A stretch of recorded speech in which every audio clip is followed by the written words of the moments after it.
ప్రార్థన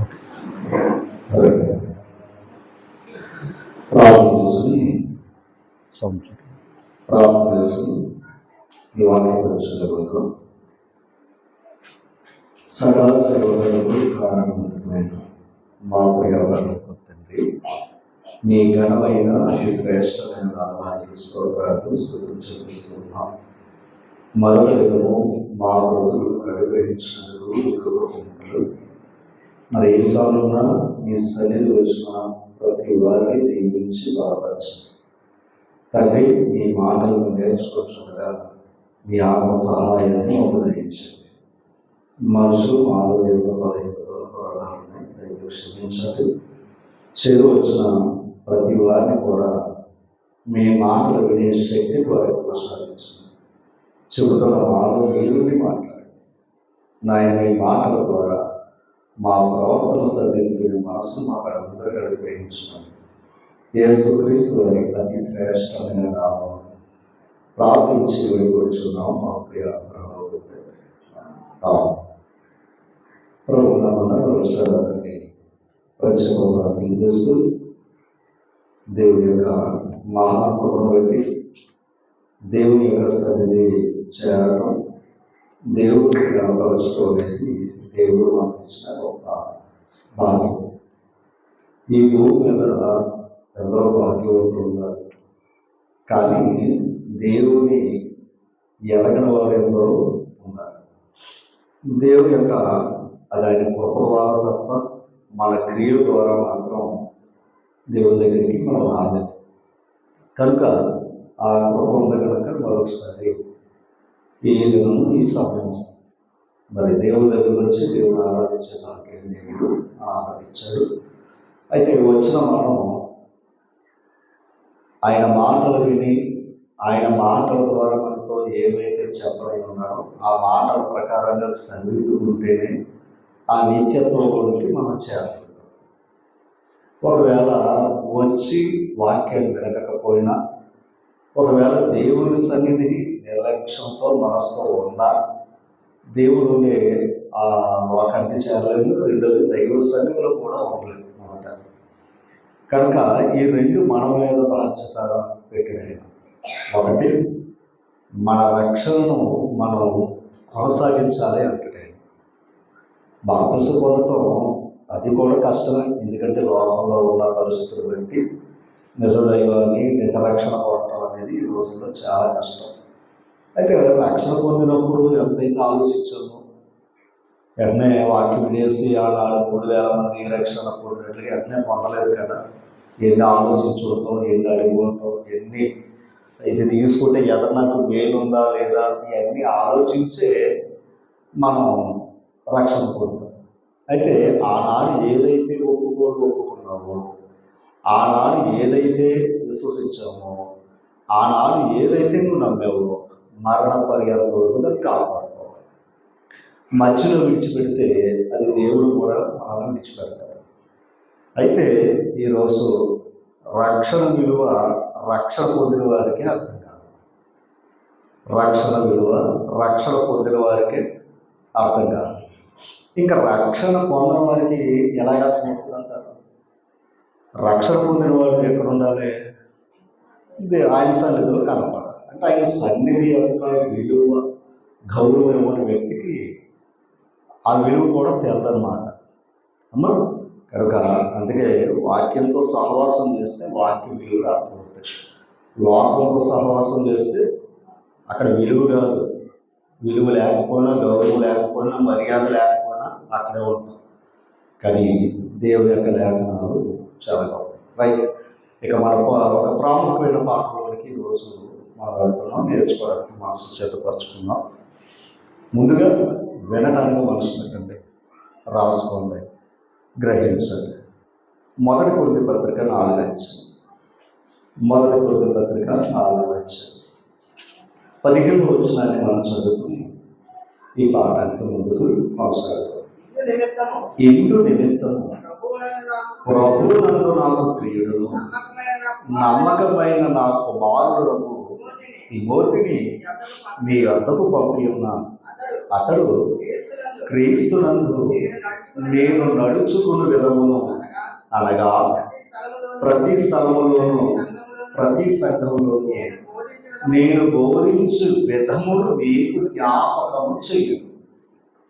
పౌలు మహా గొప్ప సేవకుడు.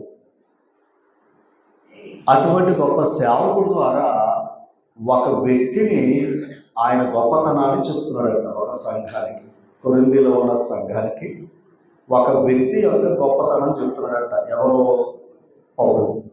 ఎవరి గురించి చెప్తున్నాడో? తిమోతి గురించి చెప్తున్నాడు. అంటే సంఘానికి ముఖ్యంగా ఎవరు తెలియాలి అంటే సంఘ యొక్క సువార్త కోసం ప్రయాసపడేవారు తెలియదు మాట. ఇప్పుడు పౌలు గారి పడ్డ ప్రయాస ఎవరు పడలేదు. అలాంటి వ్యక్తి చేత సాక్ష్యం పొందాడంట తిమోతి గారు. ఈ తిమోతి గురించి కొరింథీలో ఉన్న సంఘానికి పౌలు గారు రాస్తున్నారు. మరొక్కసారి చదివి మనం పాటలు వెళ్ళిపోతాం. ఇందు నిమిత్తము ప్రభునందు నాకు ప్రియుడును, ప్రభునందు ప్రియుడును, నాకు నమ్మకమైన నా కుమారుడు తిమోతిని మీ యొద్దకు పంపుతున్నాను. చూసారా? ప్రభునందు ప్రియుడు, రెండవది నమ్మకమైన కుమారుడు, రెండు అమ్మా. తర్వాత తిమోతిని మీద అతడు ఎందుకు వస్తాడు చూడండి మీ యొద్దకు. అతడు క్రీస్తునందు నేను నడుచుకుని విధమును అనలేం చేసుకున్నాను. అతడు క్రీస్తునందు నేను నడుచుకుని విధము అంటే పౌలు గారు ఎవరి దగ్గర నడుచుకున్నాడో అది. అలాగే క్రీస్తునందు నడుచుకుని విధమును అనగా ప్రతి స్థలములోను ప్రతి సంఘములోను నేను బోధించు విధమును మీకు జ్ఞాపకం చేస్తాడు. నేను బోధించే విధానం ఏం చేస్తాడు? వచ్చేతను జ్ఞాపకం చేస్తాడని సంఘానికి పౌలు గారు తిమోతి గురించి అంత గౌరవంగా చెప్తూ ఉన్నాడు. అసలు ఈ తిమోతి ఎవరు? మొదటగా ఈ తిమోతి గురించి పౌలు గారు అంత స్టేట్మెంట్ ఇవ్వాల్సిన పని ఏంటి? ఒక్కసారి మనం ఆలోచన చేస్తే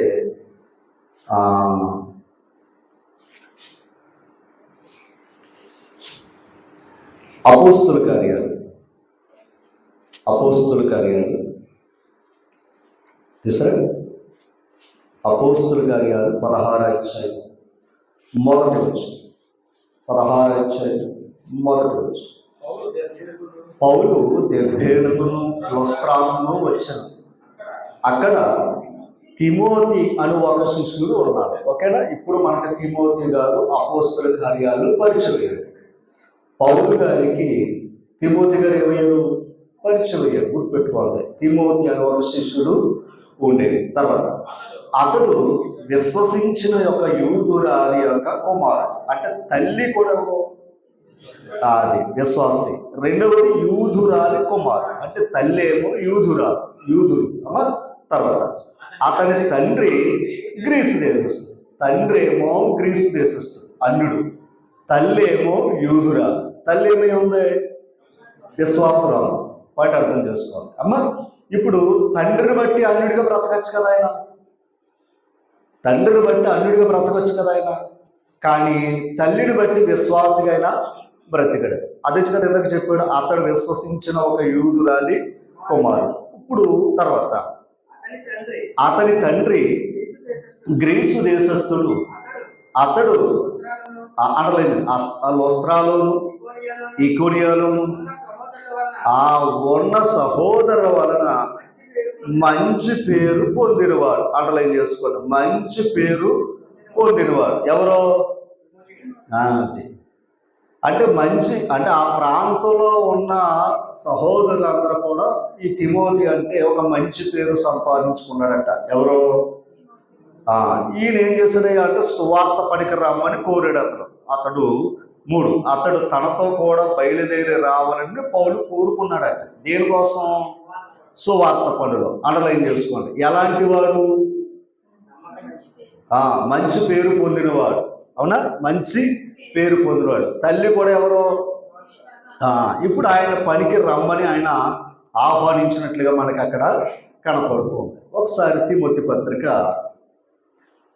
పత్రిక తీసరా? తిమోతి మొదటి పత్రిక తిమోతి మొదటి పత్రిక 4వ అధ్యాయము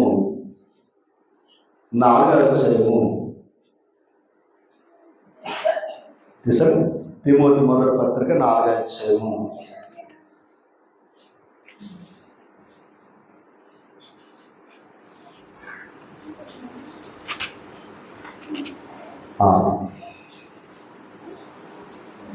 తిమోతి రెండో పత్రిక 3వ అధ్యాయము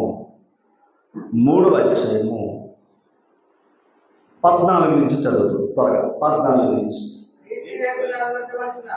క్రీస్తు యేసు నందుంచవలసిన విశ్వాసము ద్వారా రక్షణార్థమైన జ్ఞానము నీకు కలిగించుటకు శక్తి గల పరిశుద్ధ లేఖనములను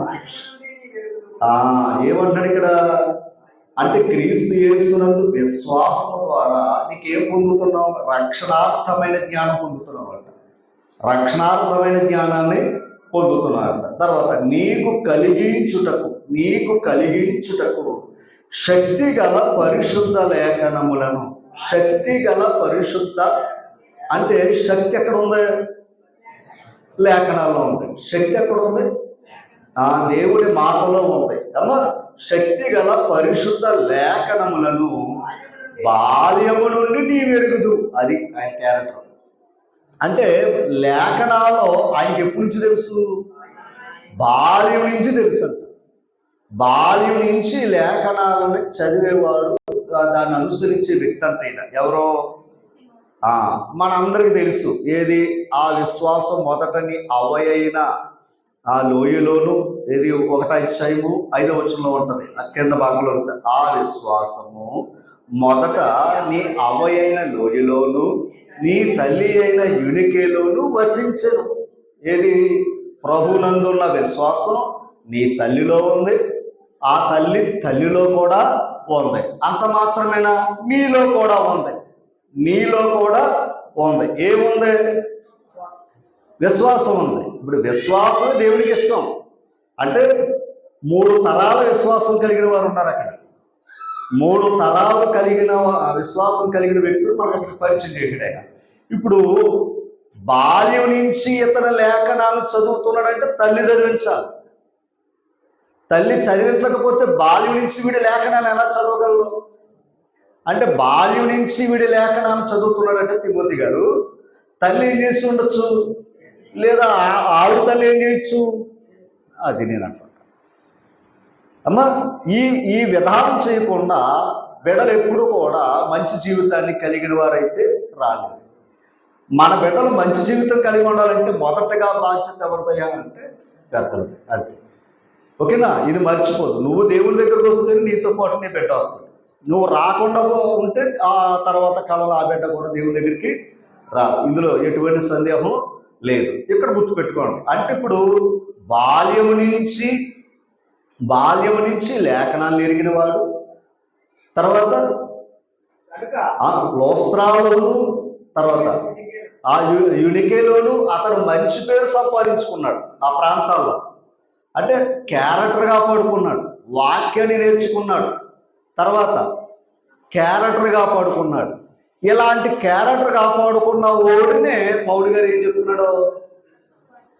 చెప్తున్నాడు? పౌలు గారు నాతో రారా అన్నాడు. ఇది ఎందుకంటే ఒక మాట మీకు చూపిస్తాను చూడండి. ఒక్కసారి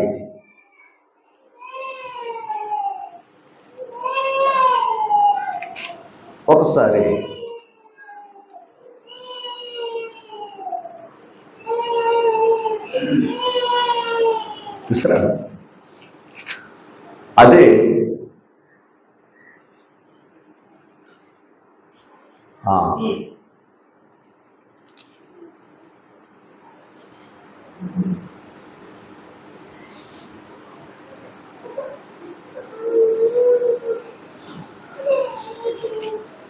తిమోతి రెండో అధ్యాయం.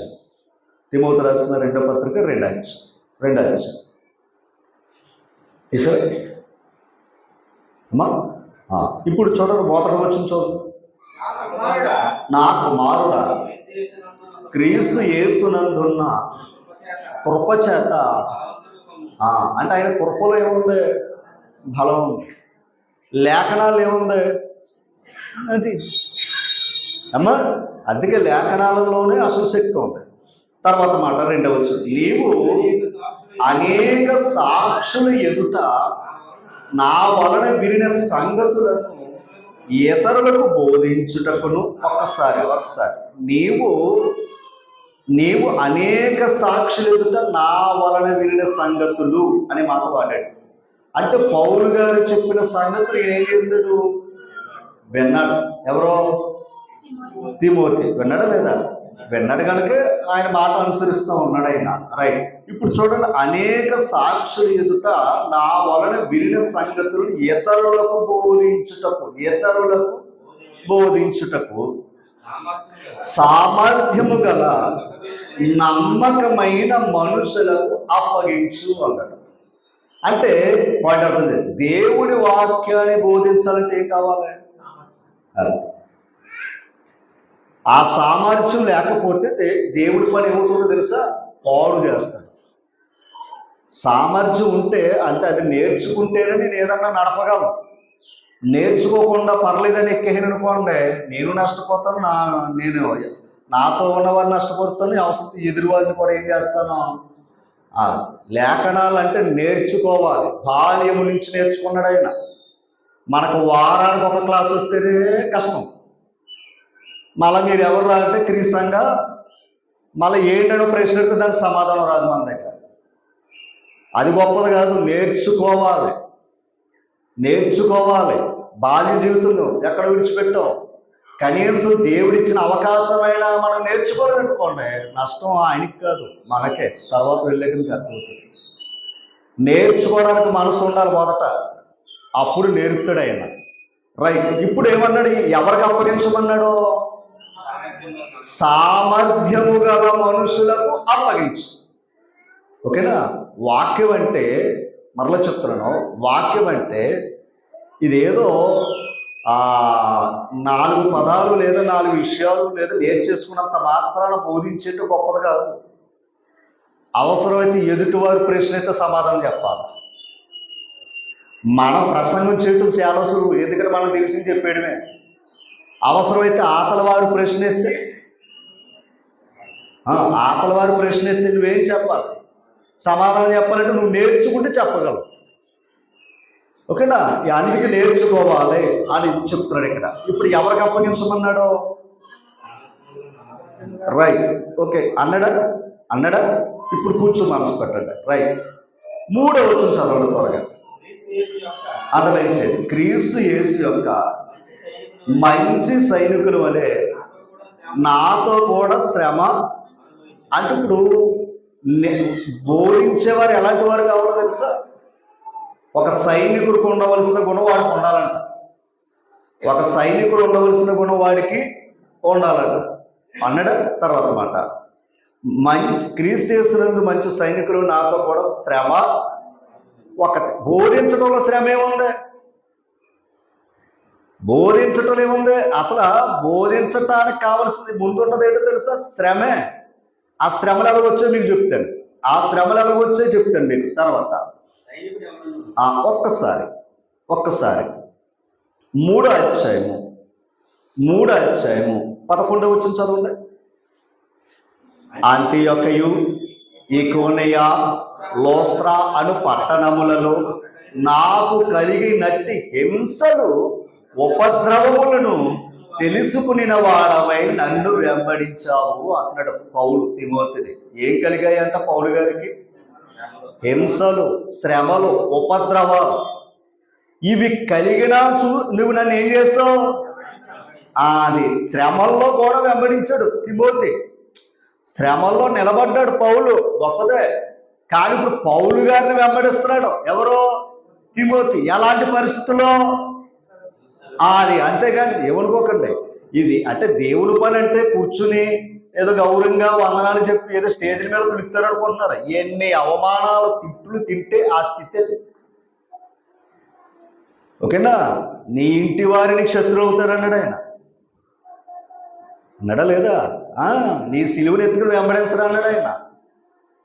నువ్వు నాకంటే ఎక్కువగా ప్రేమించొద్దు అన్నాడు. అది అంటే ఆయనకంటే ఎక్కువ ప్రేమించలేదా వీళ్ళకి ద్వేషం అయిపోతాం. ఆయనే ప్రేమించామనుకోండి ఆయనకి దగ్గర అవుతాం. చాలా కష్టం ఇది. ఇప్పుడు మీరు ఎక్కడికి వచ్చారు, కొంతమందికి ఇక్కడ రాకుండా ఉంటే బాగుంది అనిపిస్తుంది. ఇంట్లో ఆదివారం కూడా ఏంటండి సరదాగా ఇంట్లో కూర్చొని సరదాగా షాపింగ్లకి శిఖర్లకి వెళ్ళాలి, కానీ దేవుడు ఏంటి లేదనుకుంటున్నారు బ్యాచ్ అమ్మా. అలాంటి వారు కూడా ఉన్నారు. అంటే ఖాళీ వస్తే ఎక్కడ కావాలి, షికార్లకు వెళ్ళాలి, కానీ ఎవరు వద్దు. అది అలాంటి వారు కూడా ఉన్నారు. రైట్, కిందకి రండి చెప్తారు. అట్టి హింసలను ఇవి ఏదైనా మీకు గుర్తుందా? అపోస్తుల కార్యాల్లో 14వ అధ్యాయంలో ఉంటుంది. ఏం చేశారు? పౌలు గారిని రాళ్లతో కొట్టి చచ్చిపోవడానికి వదిలేశారు. అక్కడ రాళ్లతో కొట్టి చచ్చిపోవడానికి ఈడ్చి పాడేశారంట. మరలా ఆయన ఏం చేస్తున్నాడు? వెళ్ళి దులిపేసుకుని మళ్ళీ సువార్త ప్రకటించాడు. అది సువార్త. ఓకే, క్రిందకి రండి చెప్తాను. అట్టి హింసలను సహించి తిని కానీ వాటన్నిటిలో మరి ఏదంటే అన్ని బాధలు పడ్డ ప్రభు ఎలా తప్పించాడు? ఇంకా ప్రాణం ఉంచాడు. అది దాని అర్థం. ఇంకా నన్ను దేంతో ఉంచాడు ఆయన? అది చాలు. ఆ ప్రాణం తప్పించాడు. ఏదో ఆ చేతులు చచ్చిపోతే మళ్ళీ నేను సువార్త చేయలేదు. మీకు ఇంకో మాట తెలుసా? అక్కడ ప్రాణంతో ఉంచాడు గనక మనసు పెట్టండి. మనసులో ఒక చూడవద్దు, మనసు పెట్టండి. ఇక్కడికి వచ్చాక పాయింట్ అడుగుతున్నా. ఇప్పుడు అన్ని శ్రమలు అనుభవించాడా?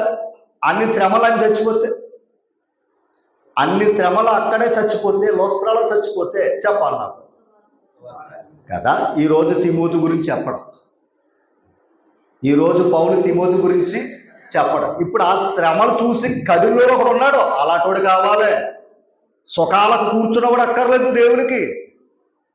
సుఖాలు నష్ట వెళితే ఏదో పోతుంది అనుకున్నవాడు అస్సలు దేవుడికి ఎప్పుడు అక్కర్లా. ఆ శ్రమను చూసి వెంబడించాడంట. ఎవరో ఇంకొకటి కోసం ఎందుకు చెప్పలేదు? ఆడక్కర్లా, ఎవరిని కాకేసాడు ఆయన పనికి. అది నమ్మక ద్రోహాలు చేసేవారు అక్కర్లా. రక్షణ పొందుకుని రక్షణను కొనసాగించలేని వాడు దేవునికి నమ్మక ద్రోహే, విశ్వాసఘాతకులే. అందులో ఎటువంటి సందేహం లేదు. ఓకేనా?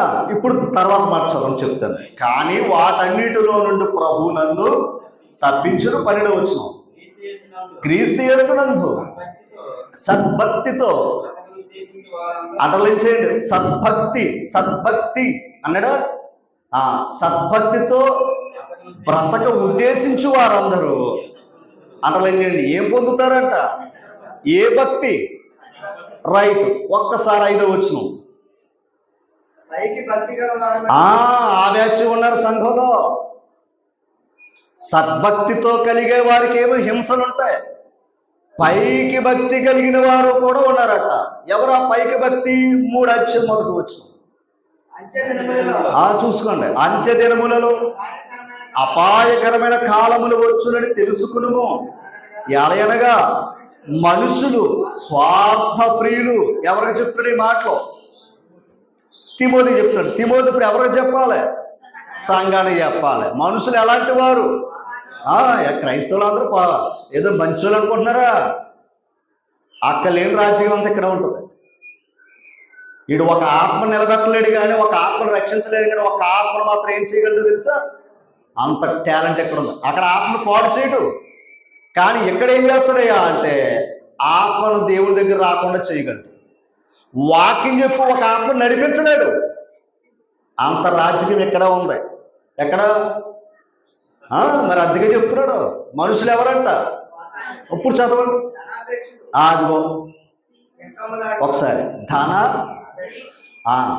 మనం ఒకసారి చెప్పుకున్నాం.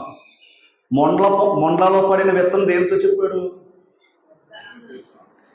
ధన వ్యామోహము చేత వాక్యమును అణిచివేస్తున్నారన్న మాట ఉంటుంది. అంటే ధన వ్యామోహం వచ్చిందనుకోండి, వాక్యంతో పని దాని అర్థం కదంటే. ఈరోజు ప్రభు దగ్గరికి రాని వారేంటో మీరు అర్థం చేసుకోండి. ప్రభు దగ్గరికి రాలేదు అంటే వాళ్ళు చెప్పేది ఏంటి? గతకాలని చెప్పాను నేను. అవునా? ఏ సాకులు చెప్పుకున్నా ప్రభు వినడో గుర్తుపెట్టుకోండి.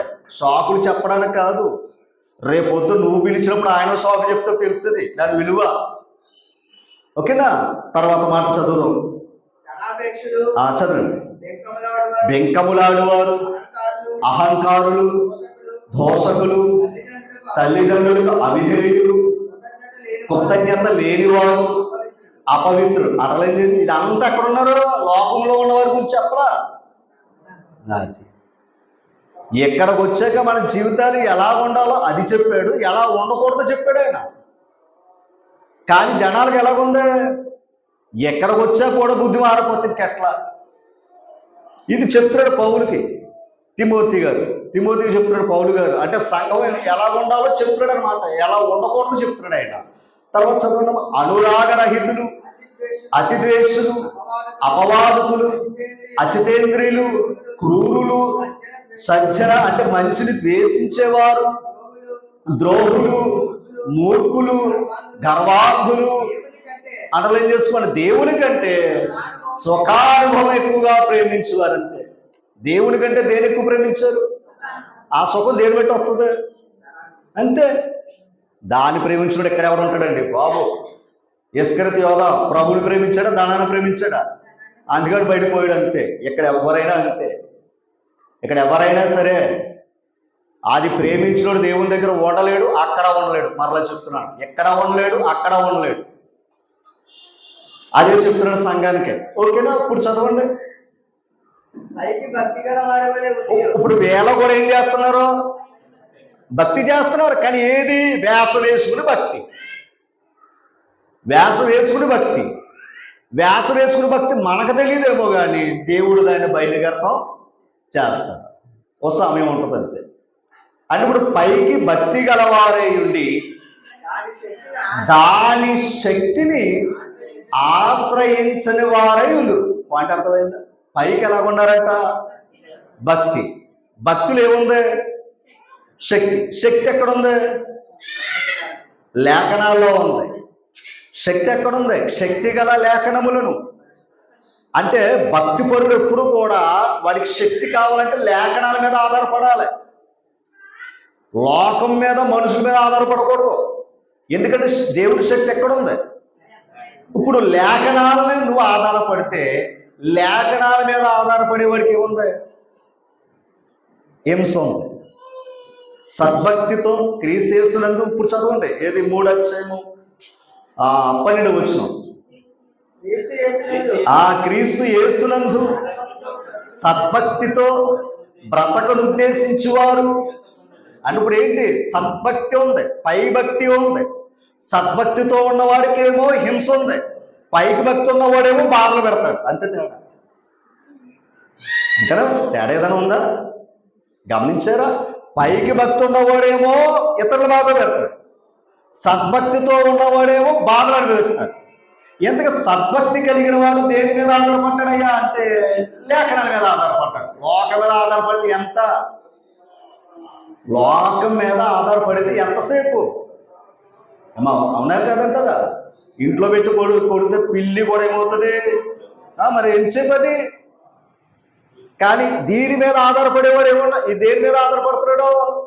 లేఖనాల మీద ఆధారపడుతున్నాడు. మనసు పెట్టండి. ఇప్పుడు 10వ వచనం. అయితే చూడండి ఒక్కసారి 8వ వచనం. ఎన్నే ఎమ్రే అనువారు మోషేను ఎదిరించినట్టు వీరును చెడిన మనసు కలిగి. అంటే పాయింట్ అర్థమైందా మీకు? ఏదన్నా మోషే గారిని ఎదిరించారు లేదా కాలంలో? అమ్మా, మోషే గారిని ఎదిరించిన వాళ్ళు గుర్తున్నారా లేదా మీకు? నేను వివరించక్కర్లా. ఎదిరించిన వాళ్ళు అందరూ దేవుడు ఊరుకున్నాడా? అది ఎదిరించిన వాళ్ళు దేవుడు ఏమి ఊరుకోలేదు. గుర్తుపెట్టుకోండి. అలా ఎదిరించిన వారు కూడా సంఘంలో ఉంటారని చెప్తున్నాడు ఆయన. ఈ ఎదిరింపులు, తిరుగుబాటులు ఇప్పుడే కాదురా బాబు, ఆది కాలం నుంచి కూడా ఉంది. ఓకేనా? అది చెప్తున్నాడు. తర్వాత 10వ వచనం అమ్మా.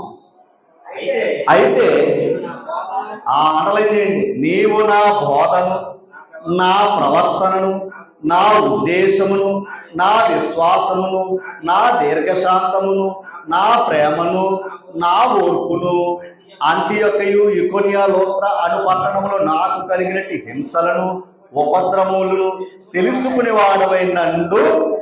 అది దండలేసి కుర్చీల మీద కూర్చోబెడితే పర్లేదు బాబు, ఈయన వెనకాల వెళ్తే మనకు కూడా ఉంటుందని రాలా తిమోతి. అన్ని పడితే అలాంటి వాడిని వెంబడించాడంట. ఎవరో తిమోతి. ఇప్పుడు తిమోతి గురించి ఎందుకు చెప్పుకున్నాడో, అతను దేని చూసి వెంబడించాడు? అది కావాలి. వర్షం వస్తున్నా రావాలి, వర్షం వస్తున్న దేవుడి పనికి రావాలి, దేవునికి ఆ సమయం ఇచ్చాడా రావాలి. సాకులు చెప్పొద్దు. ఎందుకో తెలుసా?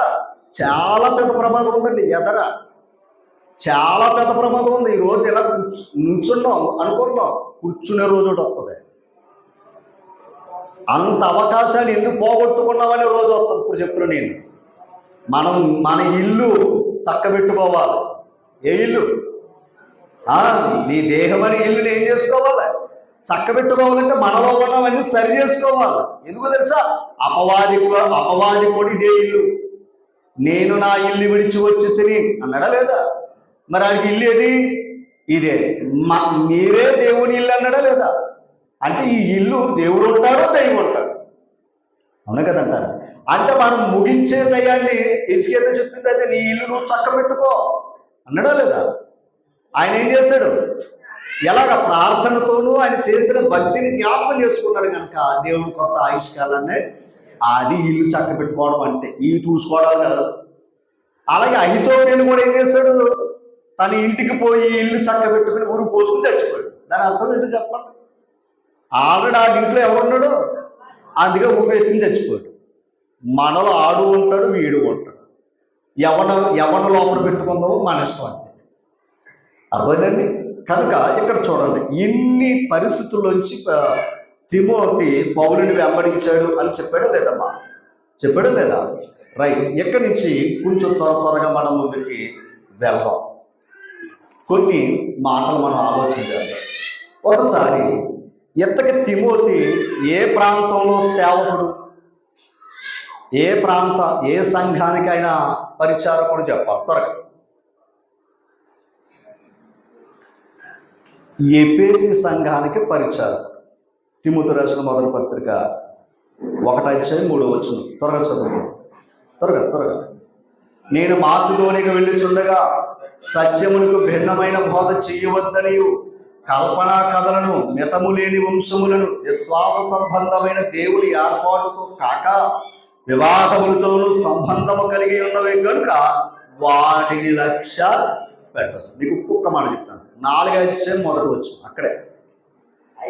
అయితే కడవరి దినములలో కొందరు అబద్ధికులు వేషధారణ వలన మోసపరచు ఆత్మయందు దెయ్యముల బోధయందు లక్ష్యించి విశ్వాస భ్రష్టులకు జరిగిన ఆత్మతేటగా చెప్పుతున్నాడు. ఆత్మ ఏం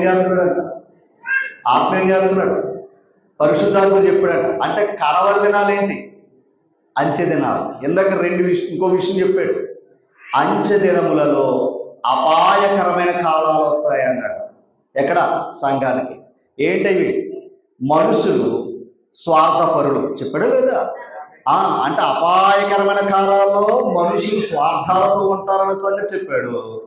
అంచె దినములలో అబద్ధ బోధ కూడా సంఘానికి వస్తుందని చెప్పాడు. ఈ రెండు చెక్ చేసుకోవాలి మనం.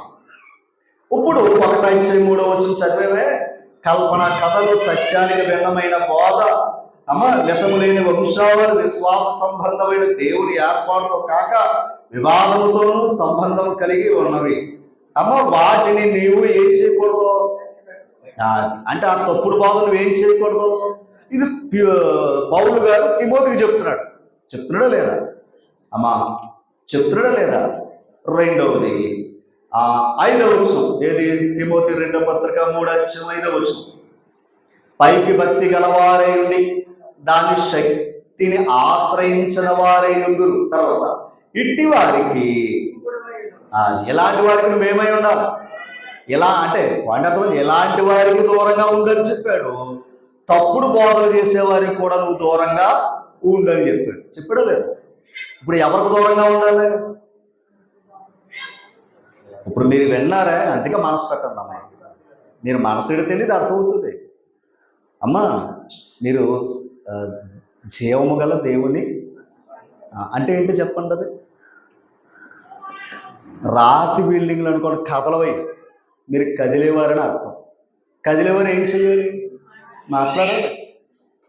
మాట్లాడితే మీకు ఇంకో దాని మీద మనసు వెళ్తాం. మీరు అలాగా ఉన్నారనుకోండి, చెప్పుకోరా మా పని మాది అన్నట్టు ఉంది ఇక్కడ. ఎందుకంటే మీరు నన్నే చూస్తాను, మీ మొక్కలన్నీ చూస్తాను. అమ్మ కొంచెం కంట్రోల్ చేయలేదు. అమ్మ ఇక్కడికి ఒకసారి చదవండి. ఏం చెబుతున్నాడైనా వాటిని లక్ష్య పెట్టవద్దని 1:4. కొందరికి ఆజ్ఞాపించుటకు నీవు ఎఫెసులో నిలిచి ఉండవలని నిన్ను హెచ్చరించిన ప్రకారము ఇప్పుడునూ హెచ్చరిస్తున్నాడు. అర్థమైందా? అంటే ఇప్పుడు పౌలు తిమోతికి ఏం చెప్తున్నాడు? బతిమాలుకుంటా లేదు, హెచ్చరిక, వార్నింగ్ ఇస్తున్నాడు. అక్కడ అంత ప్రియుడు, అంత నా కుమారుడా, నెత్తి మీద ఎత్తుకుని తిరగలేదు ఆయన, హెచ్చరిక ఇచ్చాడట. ఓకేనా? ఇప్పుడు ఎఫెసులో ఉండే అన్ని కూడా ఏం చేయాలైనా, ఎఫెసులో ఉన్న సంఘానికి నేను ఏం చేయాలి? పౌలు గారు రాసిన పత్రికలు నేర్చుకుని అక్కడ ఎఫెసులో ఉన్న సంఘాన్ని సరిచేయాలి ఈయన. ఓకేనా? ఎఫెసులో ఉన్న సంఘాన్ని సరిచేయాలి. అంటే లోపాలు ఉన్నాయి లేదా? ఉన్నాయి. మంచిది, గుర్తుపెట్టుకోండి. ఇప్పుడు ఇందాక మనం చదివే ఏది? తిమోతి 2వ పత్రిక 2 అధ్యాయం. త్వరగా నీవు ఇంకా చెప్పలేదు.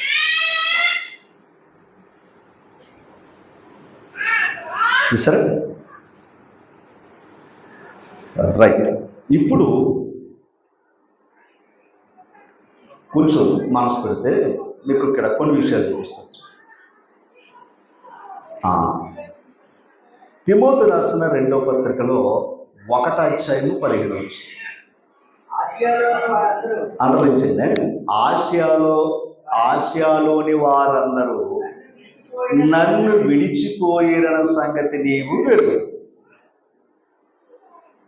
తిమోతి 1వ పత్రిక వేరు, తిమోతి 2వ పత్రిక వేరు. వెంటనే రాసింది మాత్రం కాదు. ఓకేనా? వెంటనే రాసింది మాత్రం కాదు. తిమోతి 1వ పత్రిక క్రీస్తు శకం ఇంచుమించు 64లో రాస్తే, తిమోతి 2వ పత్రిక క్రీస్తు శకం 67-68 మధ్యలో రాసుకోవచ్చు. అంటే వెంటనే పక్కన ఉన్నాయి కదా అని 2 పత్రికలు ఒకటే కాదు. 1వ పత్రిక రాసిన పరిస్థితులు వేరు, 2వ పత్రిక రాస్తున్న పరిస్థితులు వేరు. ఎక్కడి నుంచి మనసు పెట్టదు. అయితే ఇప్పుడు 8వ వచనం 1:8. కాబట్టి నీవు మన ప్రభువైన విషయమైన సాక్ష్యమును గూర్చేయను, ఆయన ఖైదీనైన నన్ను గూర్చేయను సిగ్గుపడక దేవుని శక్తిని బట్టి సువార్త నిమిత్తమైన శ్రమ అనుభవంలో పాలువాడవై ఉంటుంది. అంటే ఇప్పుడు పౌలు గారు ఎక్కడున్నాడో? చెరసాల్లో ఉన్నాడు. తిమోతి రాసిన 2వ పత్రికలో పౌలు గారు ఎక్కడున్నారయ్యా అంటే చెరసాల్లో ఉన్నాడు. ఇప్పుడు చెరసాల్లో ఉండి ఇంకా చెప్పాలంటే ఇంకా చివరి పరిస్థితుల్లో ఉండి ఈ పత్రిక రాశాడు. ఇప్పుడు ఇందాక 15వ వచనం చదివే, ఆసియాలోని వారందరూ నన్ను విడిచిపోయిన సంగతి నీవు ఎరుగుతుంది. పౌలంతటి సేవకుడు కాలంలోనే అనేకులను విడిచి వెళ్ళిపోయారట. ఓకేనా? తర్వాత మార్చాలి ఒకసారి 15. ఆసియాలోని వారందరూ నన్ను విడిచిపోయిన సంగతి నీవు ఎరుగుదు. వారిలో అండర్లైన్ చేసుకోండి, పేర్లు కూడా రాసి చెప్తున్నాడు అక్కడ. పుగేలు, హెర్మోగేను అని వాళ్ళు ఉన్నారు. అంటే అలా వెళ్ళిపోయిన వారిలో 2 పేర్లు చెప్పాడు అక్కడ. 2 పేర్లు చెప్పాడు. ఒక మాట, సంఘానికి అలా వెళ్ళిపోయిన వారి పేర్లు ఎందుకు చెప్పాలి? ఎందుకు చెప్పాలి? చెప్పటం వల్ల మిగిలిన వారు జాగ్రత్తగా ఉంటారని అర్థం. నమ్మకం లేని వాడు ఎందుకండి? నమ్మకం కలిగిన వారు కావాలి. కానీ నమ్మకం లేనివాడితో ఉన్నాం అనుకోండి, మీ నమ్మకాన్ని కూడా ఏం చేయగలడు? అందుకు చెప్పాలి. అమ్మ మనం ఏంటంటే ఒకసారి కంట్రోల్ చేయండి. అమ్మ ఒక మాట చెప్తున్నాను మీకు. చాలా విచిత్రం ఏంటంటే, దేవుని బిడ్డలు కదండి, దేవుని బిడ్డలు అన్న వాళ్ళకి మీకు ఏముండాలి? ప్రేమే తప్ప ఇంకేమి కోపాలు గట్ట ఏముండకూడదు. రైట్? ఓకే, మంచిదే. ఇప్పుడు నా ఇంట్లో నేను ఉండేది వేరు, దేవుడి ఇంట్లో మనం ఉండేది వేరు. ఇప్పుడు దేవుడింట్లో ఎవరే చిత్త ప్రకారంగా ఉండాలి అంటే ఇప్పుడు నీ ఇష్టం నా ఇష్టం ఇక్కడ పని చేయదు ఇక్కడ. ఇప్పుడు నీ దేహం ఏంటి? మరి అలాంటప్పుడు నీ దేవాలయం నేను ఏం చేసుకోవాలి? దీన్ని బయటికి వెళ్ళి కొరింథీ మొదటి పత్రిక 6 అధ్యాయం ఒక్కసారి ఆ మాట మరొకసారి చదువుకుందాం. మొదటి కొరింథీ పత్రిక 6వ అధ్యాయం 9వ వచనం చదవండి. అన్యాయస్తులు దేవుని రాజ్యమునకు వారసులు కానేరని నీకు అర్థమైందండి. న్యాయస్తులే దేవుని రాజ్యానికి వారసులు, అన్యాయస్తులు దేవుని రాజ్యానికి వారసులు కాదు. ఇప్పుడు చదువు.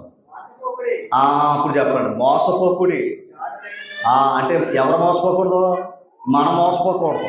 ఇప్పుడు చెప్పాడు. చారులైనను వ్యభిచారులైనను ఆడంగితనము గలవారైనను పురుష సంయోగులైనను దొంగలైనను లోబులైనను త్రాగుబోతులైనను దోషకులైనను దోచుకుని వారైనను దేవుని రాజ్యమునకు వారసులు.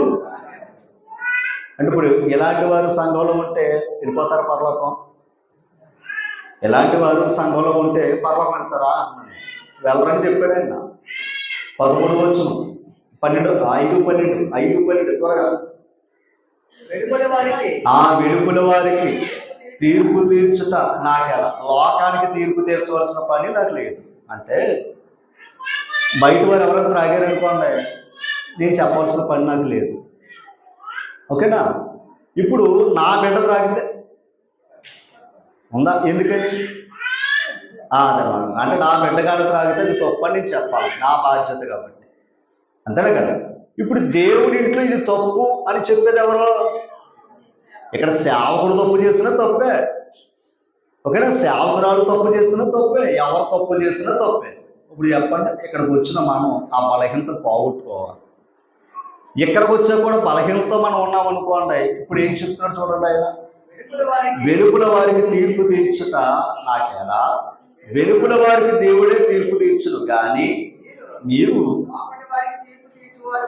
దాని అర్థం ఏంటి? లోపల వారికి ఏం చేయాలంట? దేవునితో తీర్పు తీర్చాలి. వాక్యంతో ఏం చేయాలి? తీర్పు ఎలాగా? వాక్యం ఎలా చెప్పాడు, ఇలా ఉండాలి, అదే తీర్పు. అది ఇలా కాదు అనుకున్నాం అనుకోండి, ఏమవుతావు? ఇందాక చెప్పామని స్వార్థపరులు. మరి వీళ్ళందరూ ఎక్కడ ఉన్నారు? సంఘంలో. అబద్ధ బోధ ఎక్కడుంది? మరి ఇది వాక్యం ద్వారా ఏం చేస్తున్నాడు ఆయన? అన్నాడు కదా అమ్మా, అన్నాడా లేదా? అయితే ఇప్పుడు ఒక మాట మనం ముందుకు వెళ్దాం. తిమోతి రాసిన ఓకేనా మొదటి పత్రిక 2వ పత్రిక ఎందాక చదివాం కదా, 15వ వచనం త్వరగా. ఆసియాలోని వారందరూ నన్ను విడిచిపోయిన సంగతి నీ వెలుగుదు. ఎవరు తెలుసు అంట? తిమోతికి తెలుసు. పౌలు గారిని విడిచిపెట్టి వెళ్ళిపోయారంట. ఏమా చూడండి, వారిలో పుగేలు హెర్మోగేను అని వారు ఉన్నారంట. ఓకేనా అన్నాడు. తర్వాత చదువు. ప్రభువు ఒనేసిఫోరు ఇంటి వారి యందు కనికరము చూపునుగాక. మరొక వ్యక్తి గురించి మాట్లాడుతున్నాడు ఆయన. మరొకరేమో వెళ్ళిపోయారని చెప్పాడు. మరొకరు ఒనేసిఫోరు తన ఇంటి వారికి ఏం చూపించాలని కోరుతున్నాడో ఎందుకో కిందకి రండి. అతడు రోమాకి వచ్చినప్పుడు నా సంఖ్యలను గురించి సిగ్గుపడక శ్రద్ధగా నన్ను వెతికి నన్ను కనుగొని అనేక పర్యాయములు ఆదరించింది. అదే క్యారెక్టర్ అంటే. నీకు కష్టకాలంలో సహాయం చేసేవాడు దేవుడు ఏర్పాటు చేస్తాడు, కష్టం చూసి పారిపోయేవారు కూడా ఉన్నారు అని చెప్తున్నాడు ఆయన. ఏదైనా అంటాడా లేదా? అర్థమైందా మీకు ఏదన్నా? అంటే ఇప్పుడు పౌలు గారు కష్టాల్లో ఉన్నాడు కనుక ఏం చేశారు? వదిలేసారు. మరి యేసుప్రభు అదే కదా, అది ముందే చెప్పాడు ఆయన. వెళ్ళకపోతే అక్కడ చనిపోతారు వాళ్ళు, అందుకు వెళ్ళారు ఆయన. అంటే పౌలు గారిని కూడా ఏం చేశారు అమ్మా? తర్వాత 18 మరియు అతడు ఎఫెసులో ఎంతగా ఉపచారం చేస్తున్నా అది నీవు బాగుగా అది. అంటే ఇప్పుడు ఒకప్పుడు ఈ ఒనేసిఫోరు అతను ఏ ప్రాంతం వాడు? అదనమాట. అప్పటికి ఇప్పుడు ఈయన ఎక్కడ పని చేస్తున్నాడో అందుకు తిమోతి గారికి ఆ సంగతి తెలుసు. ఒనేసిఫోరు గురించి తిమోతి గారికి తెలుసు. ఇతడు రోమా వెళ్ళి పౌలు గారిని ఏం చేశాడు? ఆదరించాడు. అది నేను అంటుంటా, అంతేనా? ఇప్పుడు తర్వాత మాట, ఆ దినమందు అతడు ప్రభు వలన కనికరం పొందినట్లు ప్రభు అనుగ్రహించునుగాక అని అంటున్నాడు. ఎవరు? 4వ అధ్యాయము 15 వచ్చు. 4వ అధ్యాయము ఒకసారి చూడండి. 4వ అధ్యాయం చేశారా? ఒకసారి 4వ అధ్యాయం చేశారా? 9వ వచ్చు త్వరగా. నా యొద్దకు త్వరగా వచ్చుటకు ప్రయత్నము. అంటే పౌలు తిమోతిని ఏమన్నాడు తెలుసా? త్వరగా రారా అన్నాడు. ఎందుకో తెలుసా? చివరి దినాల్లో ఉన్నాడు. పౌలు తిమోతిని చూడాలన్న ఆశ ఎవరికే అమ్మ. తర్వాత మాట అండర్లైన్ చేసుకోండి. దేమ ఇహలోకమును స్నేహించి నన్ను విడిచి వెళ్ళిపోయిన గురించి ఎందుకు రాయాలి? ఉన్నారు ఆ కాలంలోనే అంత శ్రమలో బాధలు అనుభవించిన వారి కాలంలోనూ గ్రహం ఆప్రాణం ఇప్పుడు జరుగుతున్న పరిచర్య. ఓకేనా? దీని గురించి ఆలోచించుకోవాల్సిన పని అయితే ప్రభు కావాలంటే ప్రభు దగ్గర ఉంటాడు, ప్రభు అక్కర్లేదంటే వెళ్ళిపోతారు ఎవరైనా సరే. ఓకేనా? ఇప్పుడు దేమ కొలసీ పత్రికలు ఇతని గురించి మాట్లాడతాడు. దేమ నా దగ్గర ఉన్నాడని చెప్పాడు ఒకప్పుడు సువార్త పనిలో. సువార్త పనిలో ఉన్నవాడు ఏమైపోయాడు? దేన్ని స్నేహించి. అంతే. ఎవడు ఆపుతాడండి? ఒక గంట ప్రసంగం. నన్ను మీరు ఆపలేరు, మిమ్మల్ని నేను ఆపలేను కదా. జాగ్రత్త జాగ్రత్త. ఈ లోక మాలిన్యము తనకంటకుండా చూసుకోవటమే భక్తి. మరి ఆ లోకంలోనూ లోకం అంటించుకోకుండా బ్రతకాలి. లోకంలో ఉన్న ఇది మనది కాదని బ్రతకాలి. అబ్బాయి ప్రభు కంటే ఇదే బాగుంది అనుకుంటే ఇంకెవడొస్తాడు ప్రభు దగ్గరికి? అదే చెప్తున్నాడు. దేమ ఈ లోకము స్నేహించి నన్ను విడిచి వెళ్ళిపోయాడు. తర్వాత 11 లోక మాత్రమే నా యొద్ద ఉన్నాడు. పాయింట్ అర్థం చేసుకో. లోకం మొదటి నుంచి ఉన్నాడు పౌలు గారితో. అంటే చివరి వరకు కూడా ఏమై ఉన్నాడని చెప్తున్నాడు.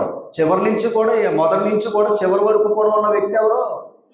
లోక. అందుకే అపోస్తలుల కార్యాలు రాసింది ఆయనే. అందరూ ఉండరు, గుర్తుపెట్టుకోండి. అందరూ ఉండరు. ఓకేనా? తర్వాత మాట చదువుదాం. ఆ మార్పును కూడా వెంట పెట్టుకుని రమ్ము, అతడు పరిచారం నిమిత్తం నాకు ప్రయోజనకరమైన వాడు. 14 వచ్చు త్వరగా.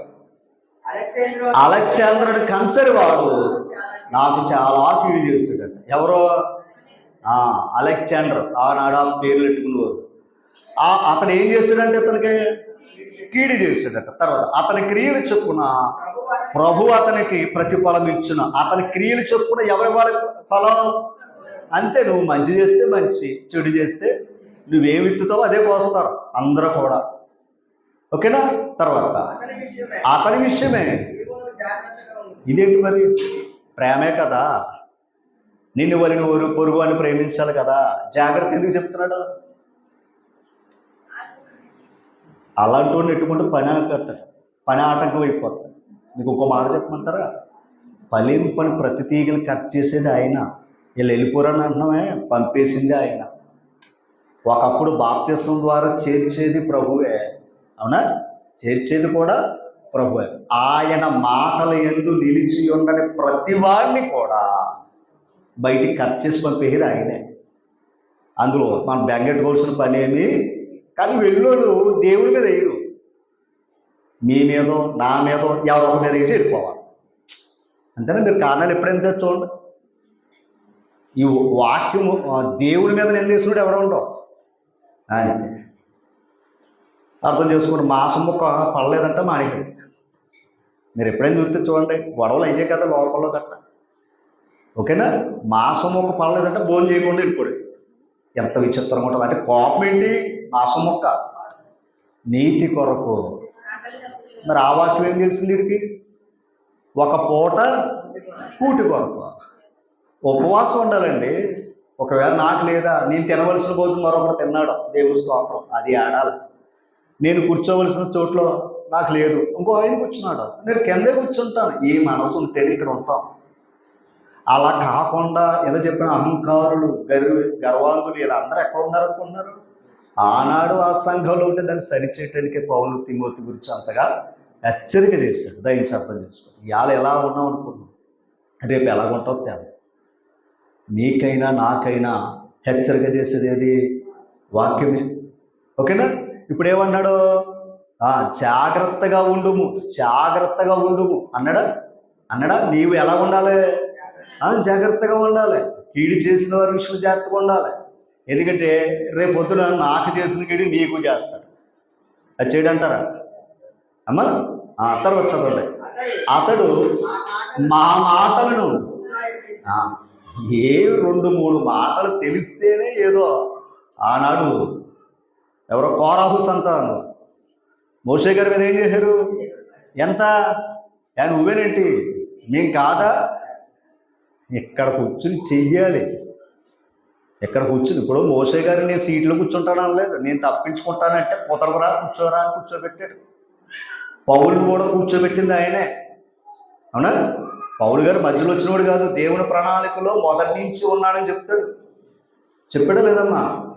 అమ్మా ఇంకొక మాట చెప్తాండి. దేవుడు ఇచ్చిన పరిచర్య వేరు, దేవుడు ఏర్పాటు చేసుకున్నవారు వేరు, మనుషులు ఏర్పాటు చేసుకున్నవారు వేరు.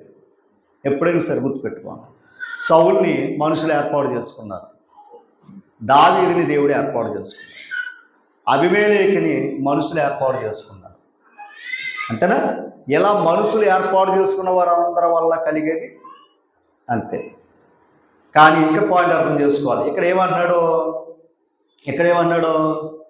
అమ్మ అతడు మా మాటలను బహుగా, అదే నేను ఎదిరించు. మేము అడిగిన దానికి సమాధానం చెప్పాలి. వాక్యం అంటే ఒక మాట. మీరు ఎప్పుడైనా సరే అంటే మీరు ఎలా ఉన్నారని కాదు కానీ చెప్తున్నాను.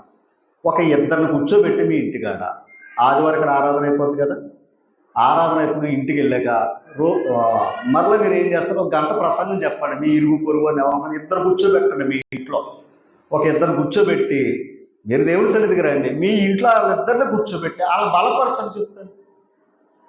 మీ ఇంట్లో వాళ్ళు కాదు, ఇరుగు పొరుగు వారిని ఇద్దరు కూర్చోబెట్టండి. అప్పుడు తెలుస్తుంది ఏది, అప్పుడు తెలుస్తుంది ఈ భారం ఏంటో. బిడ్డలు అనుకోని వినకపోతే కర్రిచ్చి కొడతాం అని. అలా కదా, రాగానే ఏం చేయాలి? మన కోపాలన్నీ దిగమింగుకుంటాం. కానీ అక్కడ ఏం చేయాలి? మరి మనం ఏదైనా ప్రదర్శిస్తే దొరికేస్తున్నాం కదమ్మా. అందుకే దేవుడు పని అంటే సామాన్యమైనది కాదు, గుర్తుపెట్టుకోండి అమ్మా. రైట్. ఇప్పుడు పాయింట్ అది. అతడు ఏం చేశాడంటే ఆ మాటలనే ఎదిరించాడు. ఓకేనా? తర్వాత మాట, నేను మొదట సమాధానము చెప్పినప్పుడు ఎవడనూ నా పక్షమున నిలవలేదు, అందరూ నన్ను విడిచిపోయారు. ఆయన బట్టి అందరూ వెళ్ళిపోయారంట. అంత ప్రమాదం. అందుకే వాడు ప్రశ్నించలో నీళ్ళు సమాధానం ఉండాలి.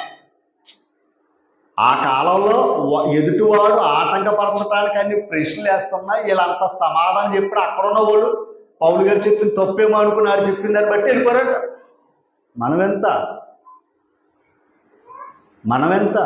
అంటే అలా వెళ్ళిపోతున్నారంటే అది అబద్ధమా?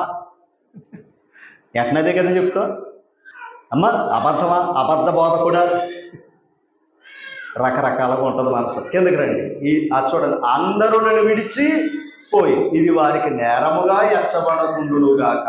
పాయింట్, ఇది నేరముగా వారికి, దాని అర్థం ఏంటంటే వాళ్ళకి క్షమించి విడిచిపెడితే దేవుడు చూసుకుంటాడు. ఇందాకన్నాడు కదా, అతని క్రియలు చొప్పున ఎవరిస్తారు ప్రతిఫలం? నువ్వు నేను ఇచ్చేది ఏముంటుంది? గట్టిగా 4 మాటలు అంటావు, లేదా గట్టిగా 4 చెప్పుకుంటావు. కానీ ఆయన ప్రతిఫలం ఇస్తే ఎలా ఉంటుంది? దేవుని చేతిలో పడుట,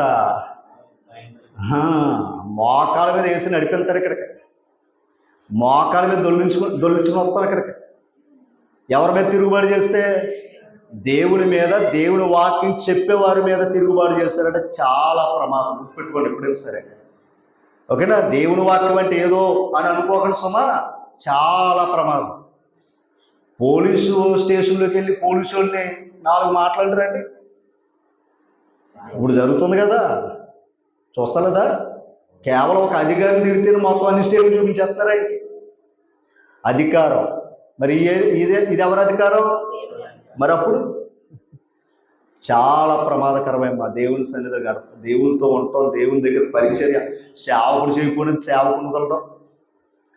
ఈ వాక్య ప్రకారంగా మీరు కూడా సద్భక్తితో లేకపోతే మీరైనా నేనైనా సద్భక్తి కలిగి ఉండాలి. దానివల్ల హింసలు వచ్చినా, బాధలు వచ్చినా, ఎండొచ్చినా కూడా ఏం చేయాలి అమ్మా? తట్టుకోవాలి. ఓకేనా? సరే, ఇలా చూసుకుని ఉంటే మీకు చివరిగా కొన్ని మాటలు చెప్పేసి ముగించేస్తాం ఒక్కసారి. అదే తిమోతి రాసిన 2వ పత్రిక 16, త్వరగా అక్కడే 16. అపవిత్రమైన వట్టి మాటలకు విముఖుడు అయ్యుండుము, అట్టి మాటలాడువారు మరీ ఎక్కువగా భక్తిహీనులు అవుతారు. ఓకేనా? అనవసరమైన మాట్లాడితే ఏమైపోతా ఉంటాం మనం? భక్తి పరులు. ఇది మాట్లాడుకుంటే భక్తి అవుతుంది. ఏది మాట్లాడుకుంటే? వాక్యం మాట్లాడుకుంటే ఇంకా నీ భక్తి ఏమవుతుంది? పెంపొందించుకోవచ్చు. ఇది కాకుండా లోకం మాట్లాడుకోండి, విస్తారమైన మాటల్లో దోషాలు మూటగట్టుకోవాలి. అమ్మా, విస్తారమైన మాటలు చెవి పాయింట్ అర్థం చేయి. ప్రతీది నిజం కాదు, చూసింది నిజం కాదు, విన్నది నిజం కాదు. పైన ఒక ఆయన వస్తుంట, అవునా?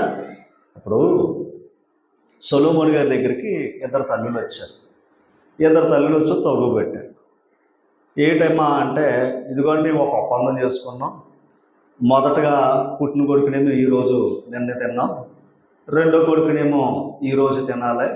మరి మొదటి కొడుకునైతే చనిపోయాడు, రెండో రోజు ఈ కొడుకు ఉన్నాడు, ఈ కొడుకుని ఏం చేయాలని తీసుకొచ్చారు గొడవ. అంతేనా?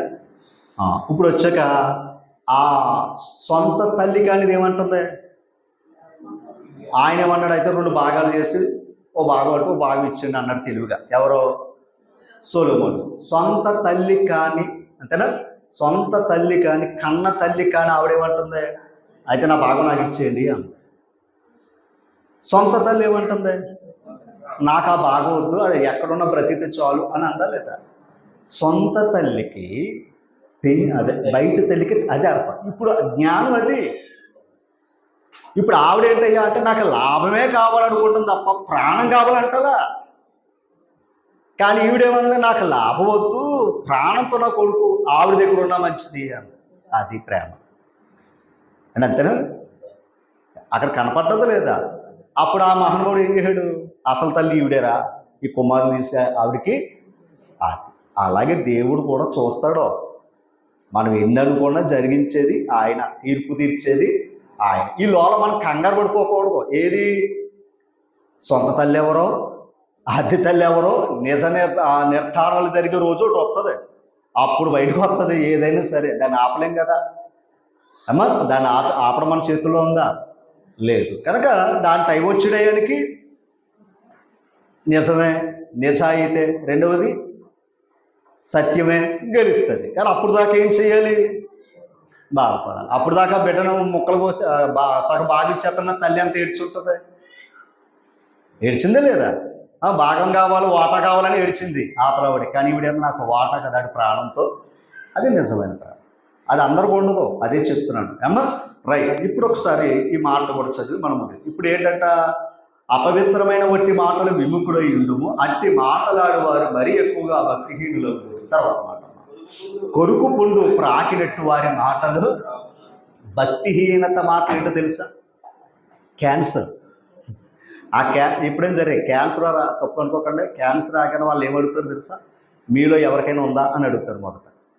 ఎందుకంటే వంశపారంగా కూడా అది వచ్చేస్తుందంట. ఏది? గుండె జబ్బులైనా క్యాన్సర్ అయినా వంశపారంగా కూడా వచ్చే పరిస్థితులు ఉన్నాయట. ఓకేనా? ఇప్పుడు ఆ కొరుకు పుండు అనేది క్యాన్సర్. ఇప్పుడు నాకు వచ్చిందని కూడా క్యాన్సర్ సంఘాన్ని కూడా ఎక్కింతాను. సంఘాన్ని కూడా ఏం చేయగలను? భక్తులు చేయను, భక్తిహీనులు చేస్తాను నా పనికిరాని మాటల వల్ల. అర్థమైంది మీకు? ఏదైనా అంటే భక్తిని కూడా ఏం చేయగలం? పాడు చేయగలం. దేనితోటి? మాటలతోటే. అందుకే అది చెప్తున్నాడు అక్కడ. అలాంటి వారి మాటలకు దూరంగా ఉండుము, అట్టి మాటలాడువారు మరీ ఎక్కువగా భక్తిహీనులు. 17, కొరుకు పుండు ప్రాకినట్టు వారి మాటలు ప్రాకు, వారిలో కుమేనైను పిలేతును ఉన్నారు. అంటే అలాంటి వారిలో కూడా ఇద్దరు వ్యక్తుల గురించి చెప్పాడు. ఎందాక నన్ను విడిచిపోయిన వారిలో కూడా ఇద్దరు పేర్లు చెప్పాడు అక్కడ. హుగేలు, హెర్మోగేలు. చెప్పాడో లేదా? అలాగే సహాయం చేసిన వాడి గురించి కూడా చెప్పాడో లేదా? చెప్పాడు. సహాయం చేసేవాడి గురించి చెప్పాడు, హాని చేసేవాడి గురించి, కీడు చేసేవాడి గురించి కూడా పౌలు తిమోతికి చెప్పాడు. చెప్పాడో లేదా? చెప్పి చివరిగా 2వ అధ్యాయం అక్కడే సైనికుడి గురించి మాట్లాడాడు. సైనికుడు ఎప్పుడు కూడా ఎవరిని సంతోషపెట్టాలి? దండులో పెట్టిన వాడిని సంతోషపెట్టాలి. రెండవది ఏమన్నాడు? జట్టు అయిన వాడు పోరాడుతున్నప్పుడు అవునా? కిరీటం కోసం పోరాడాలి. అంటే ఆటగాడు, అంతేనా? ఆటలో ఉన్నాడు. ఆటలో ఉన్నవాడు ఏం పొందాలి? కిరీటం పొందాలి, అంటే ప్రైజ్ పొందాలి.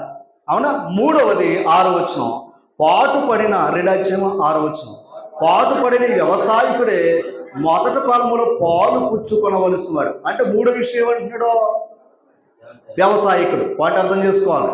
రెండవ వచనం, నీవు అనేక సాక్షుల ఎదుట నా వలన వినిన సంగతులను ఇతరులకు బోధించుటకు సామర్థ్యము గల నమ్మకమైన మనుషులకు, అంటే బోధ ఎవరికి అప్పగించమన్నాడు? సామర్థ్యము నమ్మకము కలిగిన వారికి అప్పగించు. ఇప్పుడు తిమోతి సామర్థ్యము కలిగిన వ్యక్తే కాదా? పౌలు సామర్థ్యము కలిగిన వ్యక్తే కాదా?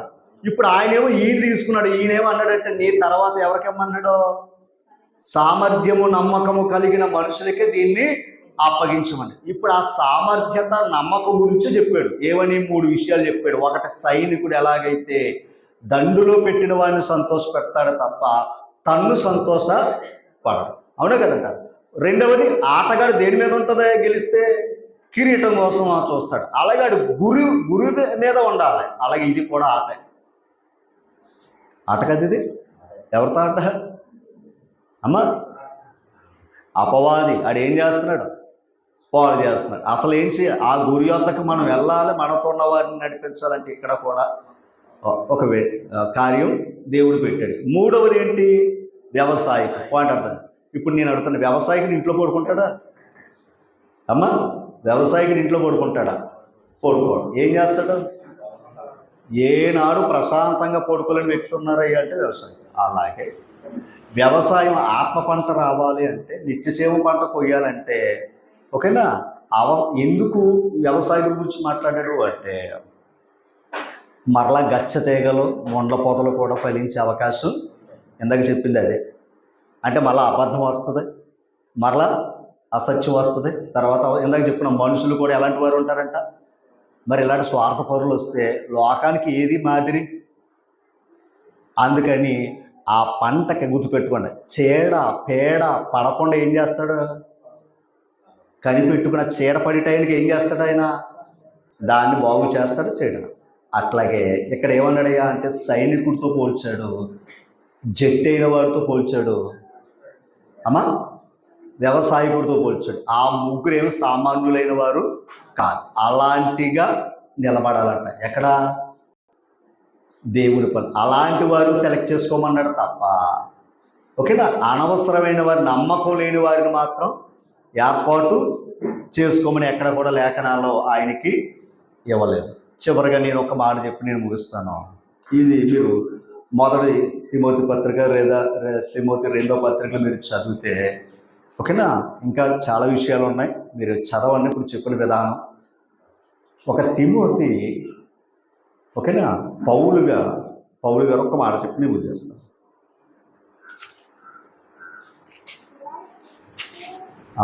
తిమోతి మొదటి పత్రిక 4వ అధ్యాయం. ఇది అవసరం. 11వ ఈ సంగతులను ఆజ్ఞాపించి బోధించుము. నీ యవనమును బట్టి ఎవడును నిన్ను, అంటే యవనస్తుడుగా ఉన్నావు కదా అని విర్రవేగడానికి కూడా లేదు సంఘం. ఓకేనా? నీ యవనాన్ని బట్టి ఎవడు నిన్ను ఏం చేయకూడదు? తృణీకరించకూడదు. తర్వాత మాటలోనే, ప్రవర్తనలోను, ప్రేమలోను, విశ్వాసంలోను, పవిత్రతలోను విశ్వాసులకు ఎలా ఉండాలంట అంటే, ఇప్పుడు పౌలు తిమోతికి చెప్తున్నప్పుడు తిమోతి ఎవరికి చెప్పాలి? సంఘాన్ని చెప్పాలి. ఇప్పుడు పాయింట్, తిమోతి ఒక్కడు అలా ఉంటే సరిపోద్దా? సంఘం కూడా అలా ఉంటాం మంచిదా? సంఘం అలా ఉండాలని చెప్తున్నాడు ఇక్కడ. అంటే యవనం బిడ్డలు గుర్తుపెట్టుకోండి. యవన బిడ్డలు ఎలా ఉండాలంట? మాటలో, అండర్లైన్ చేసుకోండి, మాటలో రెస్పెక్ట్ గుర్తుపెట్టుకోండి. తర్వాత ప్రవర్తనలో, ప్రేమలో, అంటే ప్రేమ అంటే లోక ప్రేమ కాదు. మొన్న చెప్పినట్టుగా గుర్తుపెట్టుకోండి సుమా. మనకేంటంటే మనకు నచ్చిన వాళ్ళు వస్తే వస్తాం, మనకు నచ్చిన వాళ్ళు రాకపోతే మానేడు. ఈ ప్రేమ కాదు. సంఘం అంతా ప్రేమించాలి. క్రీస్తు సంఘమును ప్రేమించి ప్రాణం పెట్టాడు ఆయన, అంతేనా? అలాగే సంఘాన్ని అంతా కూడా ఏం చేయాలి? సంఘం బయట ఉంటే అది దేవుడు తీర్చుకుంటాడు. సంఘంలో ఉన్న వారిని అందరిని ఏం చేయాలి? అంతేగాని మనకు నచ్చిన వారిని ఇష్టపడతాం కాదు అక్కడ. ఓకేనా? తర్వాత మాట, తర్వాత పవిత్రతలోను విశ్వాసులకు ఎలా ఉండాలంట? మాదిరిగా ఉండాలి. మాదిరి అంటే క్రీస్తు పౌలుకి మాదిరి, పౌలు తిమోతికి మాదిరి చూపించాడు. ఇప్పుడు తిమోతి కూడా ఎలా ఉండాలి? సంఘానికే అంతే. ఒక మాట, ఈ ఆదివారం ప్రభు దగ్గర ఉన్నాం. ఈ ఆదివారం ఎన్ని కార్యక్రమాలు ఉన్నాయి చెప్పండి? ఈ ఆదివారం ఎన్ని కార్యక్రమాలు ఉన్నాయి సంఘమును బట్టి? ఆదివారం ఈరోజు ఎక్కువ ఆరాధన ఉందా? ఇంకెక్కడైనా ఉన్నాయా అంటున్నానండి. చెప్పండి బాబు. ఎక్కడున్నాయి? నెక్స్ట్ ఎక్కడికి వెళ్ళాలి? వెంటు. తర్వాత ఎక్కడికి వెళ్ళాలి? అంటే అవి మనే కాదా? మరి ఆ రోజు ఏం చేయొచ్చు? ఆ రోజు ఏం చేయొచ్చు? మనం వెళితే కదా, నువ్వు వెళితే నీతో పాటు ఇంకొకరు వస్తారు. ఈ నలుగురు కూడుకుంటే కనుక ఆ నలుగురు కూడా ఆలోచన చేస్తారు. లేదు మనకు సంబంధం లేదనుకోండి, రైటే. అప్పుడు ఆయన నామం ఎంత గణపరచబడుతుందా? అమ్మా నేను ఒక మాట, జస్ట్ లోకంలో ఫ్రెండ్స్కి ఇచ్చే విలువ వాక్యానికి ఎందుకు ఎత్తలేదు?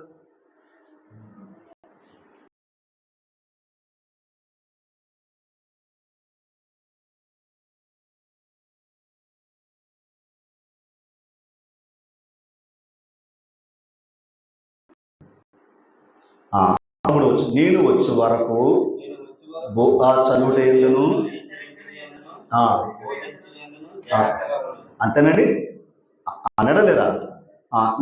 తిమోతి 2:4-5 వాక్యమును ప్రకటించుము సమయమందును.